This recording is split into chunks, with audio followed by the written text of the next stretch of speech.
1 year ago today that a derecho devastated Houston, blowing out windows across the Houston skyline. In the following months, scientists flocked here to Houston to figure out how these buildings designed to withstand hurricanes were so severely damaged. KPRC2's Gage Golding is in Miami, where researchers are working to answer that very question. Spring storms are nothing new in Houston, but that Thursday afternoon last year was anything but ordinary. In a matter of an hour, the 2024 Houston derecho left behind more than $1 billion in damage and claimed the lives of 8 Houstonians. As we cleaned up and rebuilt, the derecho became a subject of study for researchers. We've been doing a research on derecho or thunderstorm downburst impact on buildings for a few years now. Turntable brakes activated. Our storm being a perfect example of what the team at Florida International University in Miami is studying. How these winds, called downbursts, have different impacts to buildings and infrastructure like power lines. This NASA drawing of a downburst is a great visualization. Cool, heavier air is pulled straight down by storms and slammed into the ground, shooting in every direction. It's kind of a very complex problem to study. In order to study it, they have to remake it. So how do we recreate the winds that we saw during the derecho last May?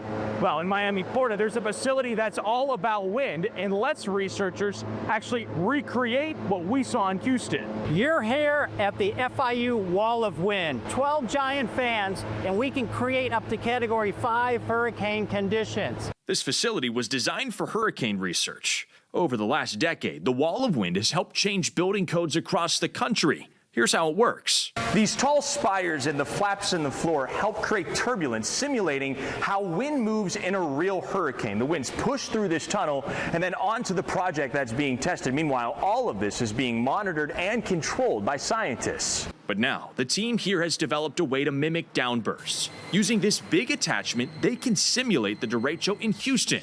And their findings are eye-opening. The tall buildings that were designed for a higher wind speed, the straight line wind speeds, they actually suffered from the derecho.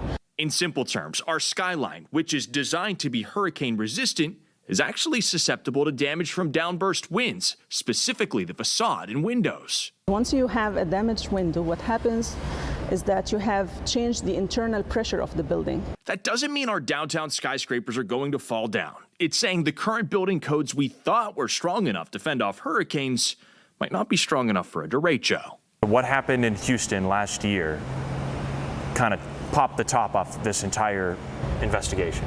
It was a clear evidence that whatever the research we are doing here is a reality that we need to take care of. It's not just Houston. It's not just Houston. High rises across the country. This is worldwide. Bottom line, we need to make all our communities across the nation more resilient. That's the answer. Building better to be more resilient.